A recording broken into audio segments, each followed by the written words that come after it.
I want to tell you today that developing persistence is a master skill to success in each and everything you do in this life. Remember this as you go through life.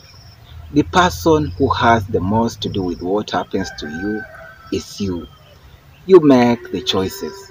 You decide whether you're going to give up or ant up when the going gets tough.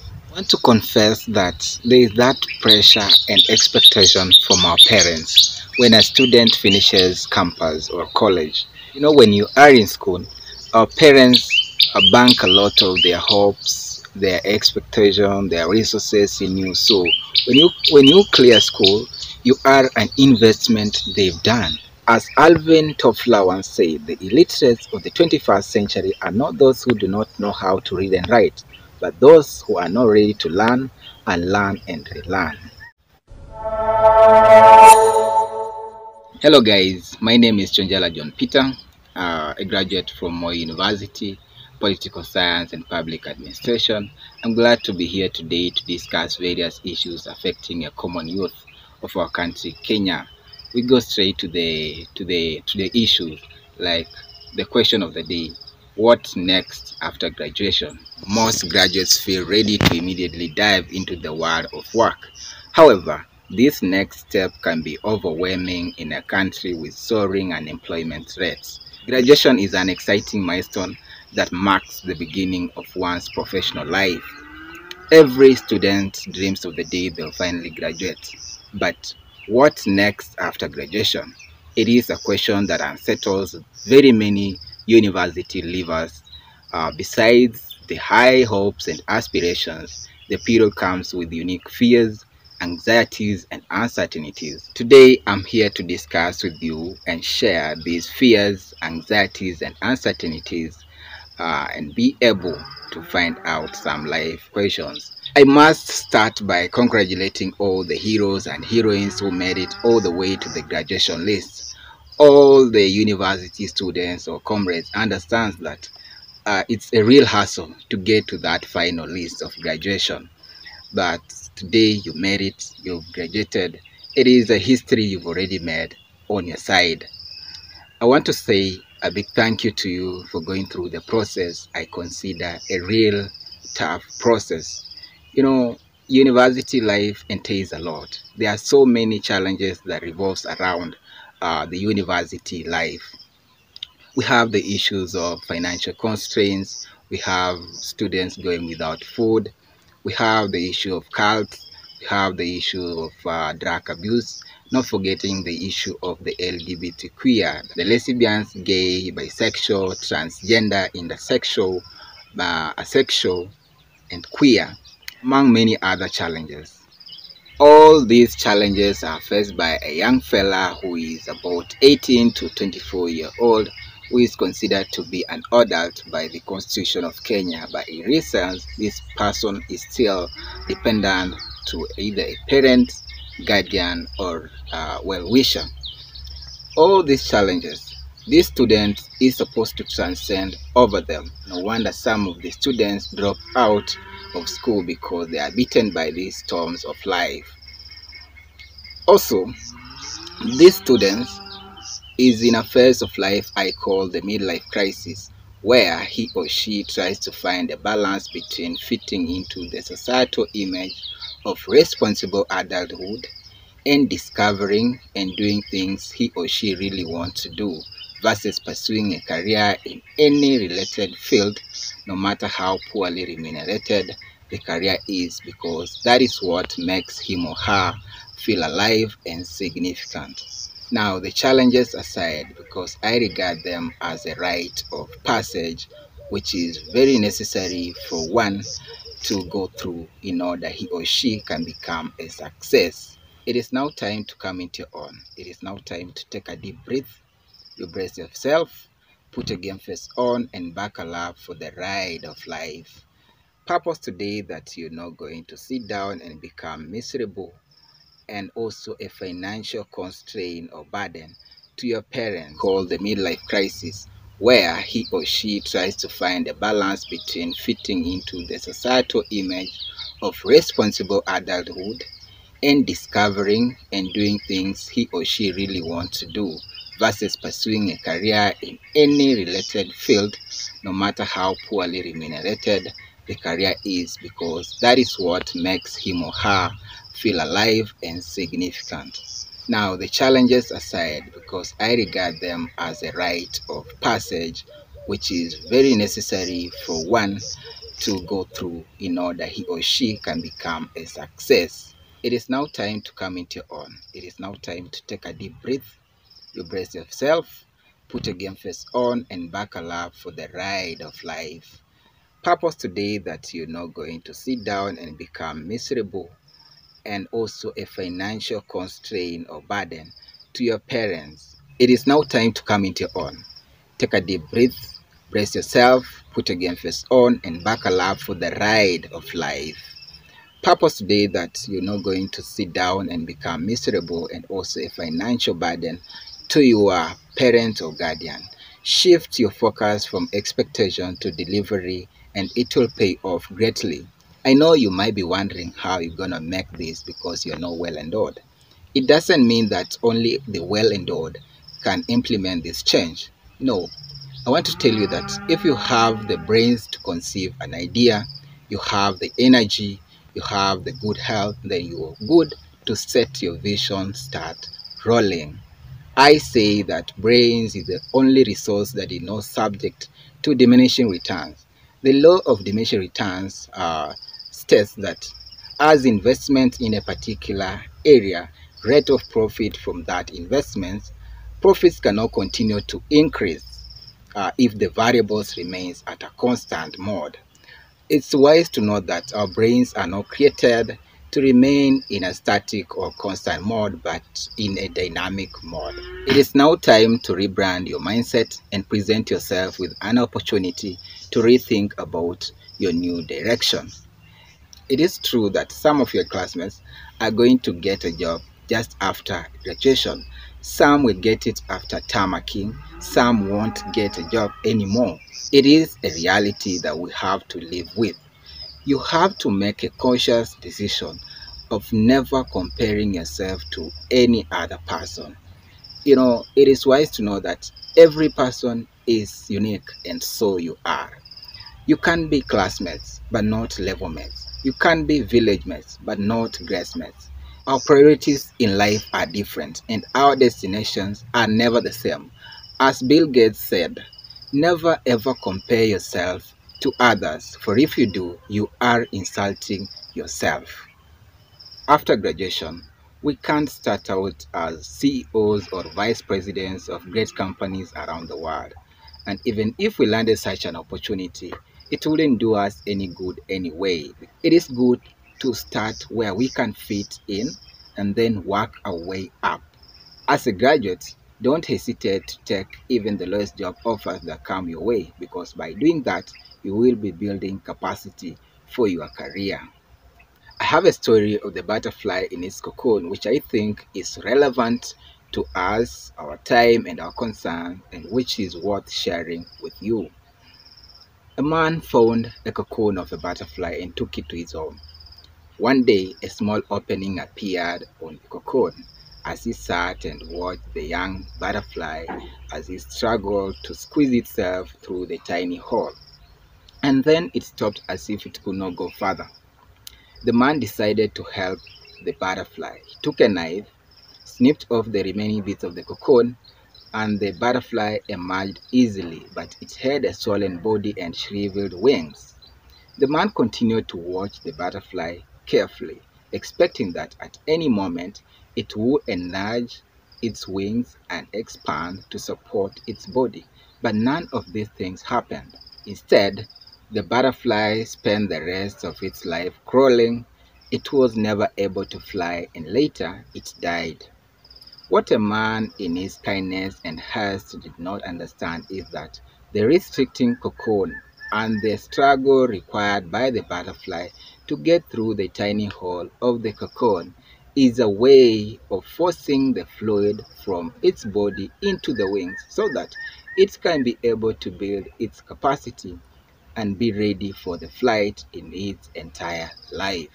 A process of metamorphosis in insects takes place naturally. and any interference by human beings can end up ruining the whole delicate process. The process of change in life is very delicate, with full of challenges, struggles, and failures. It is wise to know that struggles makes us go through life as natural as it should be. Going through life with no obstacles will cripple us. It clips off the wings we need to fly high and far. As you prepare yourself to get into the world of job market, you will meet a lot of challenges. But how you view those challenges will determine how you end up.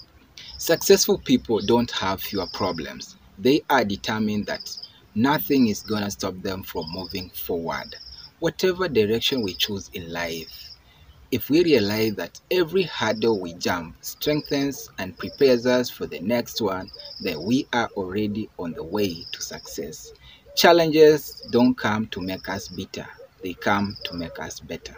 A great leader of India called Mahatma Gandhi challenged his countrymen not to sit down and expect change. Instead, he asked them to rise up and become that change. Indeed, that one statement acted as a genesis to the great change the Indians have ever experienced in their country. As I paraphrase what Mahatma Gandhi said, we are the change our world want to see. Only if we could change ourselves, then the tendencies in the world will also change.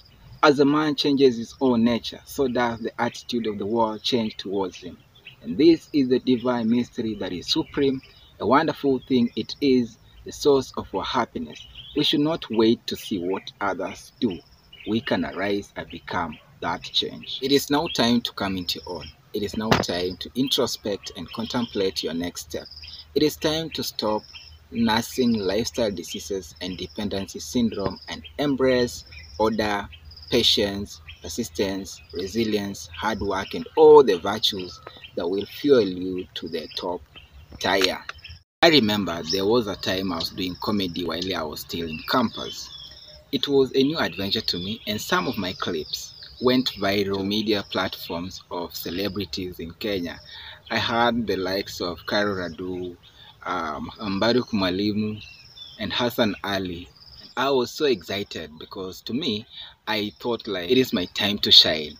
But it didn't turn out very good to me simply because I was unrecognized. I thought like maybe it was not my time, or rather it was not the destination that God had designed for my life. After my videos going viral, my comrades, some of the students were thinking like maybe I have money, so they were like, yeah, DJ Simba, you have money. So, but in real sense, the videos were just going viral, but I was not recognized, and I didn't have the platform, and I didn't have the money. It was just that pressure. I mean, it was just too heavy for me to handle it. The content I was doing that time was the same as the Arab Urias content. I used to mimic the football commentators, especially Hassan Mano Ali. Right now when I see the likes of Arab Uria making it big, I see like, oh, maybe if I was persistent also during that time, I would be making this progress. I can say that to some point in my life when I was starting, I lacked persistence. Just to make it clear. After my graduation as a person, I resorted to do farming. Being aware of the status quo of our country, I decided to do something different other than I did in the university.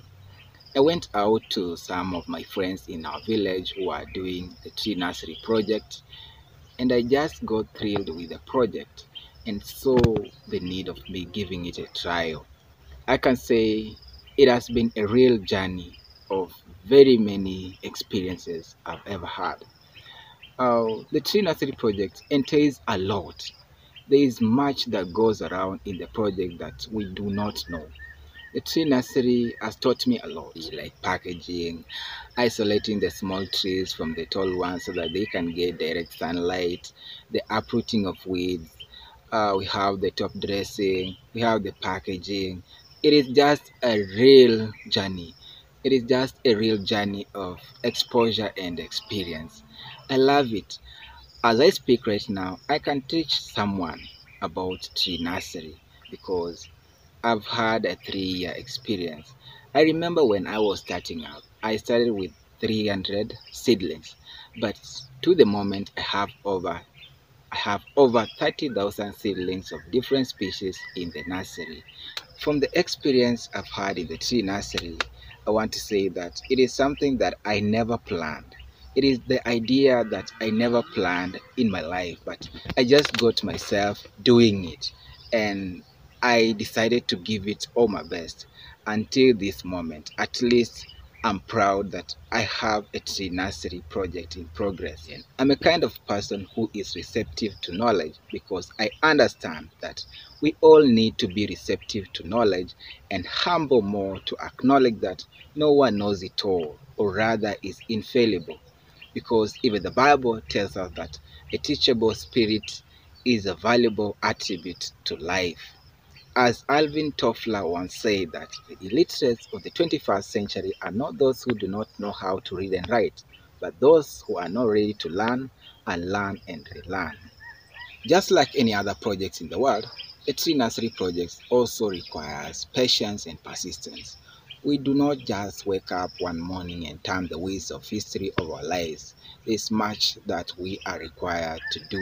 There's a lot of sacrifice in order for us to become that change we want to see in life. With me, I have a story from China which I think is worth sharing with you.